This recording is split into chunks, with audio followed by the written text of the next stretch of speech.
Bismillahirrahmanirrahim. Assalamualaikum warahmatullahi wabarakatuh.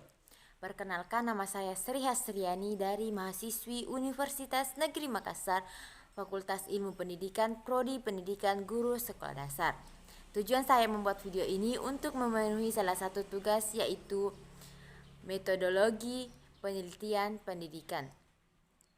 Adapun materi yang saya akan jelaskan yaitu hakikat penelitian kuantitatif. Hakikat penelitian kuantitatif. Penelitian kuantitatif cenderung deduktif atau dengan kata lain berupa pembuktian kebenaran prasangka peneliti atau hipotesis melalui serangkaian prosedur ilmiah yang bersikap objektif, bebas nilai, dan logis. Pembuktian dalam hal ini kita berujung pada dua kesimpulan, yaitu pembuktian berdasarkan fakta-fakta yang diperoleh atau benar atau tidak terbukti atau salah. Apapun hasilnya, terbukti atau tidaknya adalah kebenaran ilmiah. Jadi, kita perlu pahami bahwa penelitian Anda berhasil berarti karena hipotesis, bukan karena hipotesisnya terbukti. Karena meskipun hipotesisnya tidak terbukti, penelitian Anda tetap berhasil menemukan kebenaran ilmiah. Misalnya, penelitian Anda menduga ada perbedaan hasil pembelajaran antara pembelajaran daring dan luring. Namun pada akhirnya, Anda menemukan bahwa tidak ada perbedaan hasil belajar antara luring dan daring. Penelitian kuantitatif memiliki beberapa karakteristik, yaitu yang pertama, instrumen pengumpulan data. Instrumen pengumpulan data berupa teks tertulis, kuesioner, dan kolom-kolom pengamatan. Penelitian ini dapat menugaskan petugas mengumpulkan data dan karena data yang akan dikumpulkan serta instrumen yang digunakan sudah baku, maka instrumen telah disiapkan sebelum penelitian sehingga tidak memungkinkan untuk melakukan perubahan. Yang kedua itu data dapat diobservasikan dan diukur. Penelitian kuantitatif menggunakan proses tematik disebut dengan prosedur statistik dalam analisis datanya. Statistik yang menyediakan informasi untuk menjawab pertanyaan atau menyediakan pertanyaan atau hipotesis penelitian.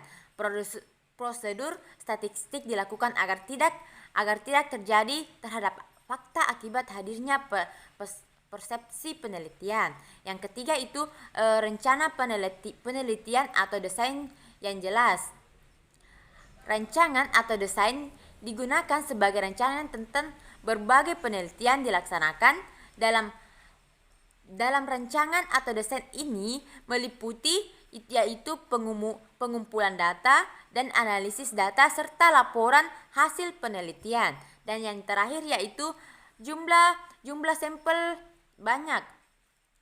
Semakin banyak sampel yang diteliti, maka akan semakin kuat keabsahan generalisasi. Untuk sampel yang dapat ditemukan menggunakan pendapat ahli ataupun dengan rumus statistik seperti rumus Slovin, Cohen ataupun tablet Isas dan Misael. Yang pasti semakin besar jumlah sampel atau semakin mendekati populasi, maka semakin kecil peluang kesalahan generalisasi, dan sebaliknya semakin kecil jumlah sampel atau menjauh jumlah populasi, maka semakin besar peluang kesalahan generalisasi. Pada umumnya, para peneliti mencari ukuran sampel yang akan menghasilkan temuan dengan minimal 95% dengan kepercayaan, atau yang berarti bahwa jika penelitian diulangkan 100 kali, 25 kali, dan 100 dari 100, kita akan mendapatkan hasil yang sama. Dan terdapat 5 kali peluang mendapatkan hasil yang berbeda atau tingkat kesalahan. Adapun beberapa jenis penelitian kuantitatif yaitu yang pertama survei. Survei adalah metode penelitian yang menggunakan kuesioner atau angket sebagai instrumen utama dalam pengumpulan data. terlepas dari kemudahan dan singkatnya waktu penelitian. Namun hasil temuan survei cenderung spesifikal atau dangkal meskipun dengan menggunakan perhitungan statistik yang rumit dalam hasilnya. Adapun kelemahan dari survei adalah membutuhkan jumlah sampel atau responden yang besar agar generalisasi dapat dilakukan. Pasalnya angket pada dasarnya cenderung menggali informasi berupa opini atau persepsi responden dan fakta untuk mengenai responden semata. Karena ini semakin banyak jumlah responden, maka temuan yang diperoleh dari angket yang akan bisa jelaskan dengan baik. Yang kedua itu eksperimen. Eksperimen adalah metode penelitian yang bertujuan untuk menjelaskan hubungan sebab akibat atau kausalitas antara satu variabel dengan variabel lainnya atau variabel bebas dan variabel terikat. Untuk memastikan tingkat terjadinya bias dalam eksperimen, maka peneliti perlu melakukan mekanisme kontrol terhadap salah satu kelompok objek penelitian.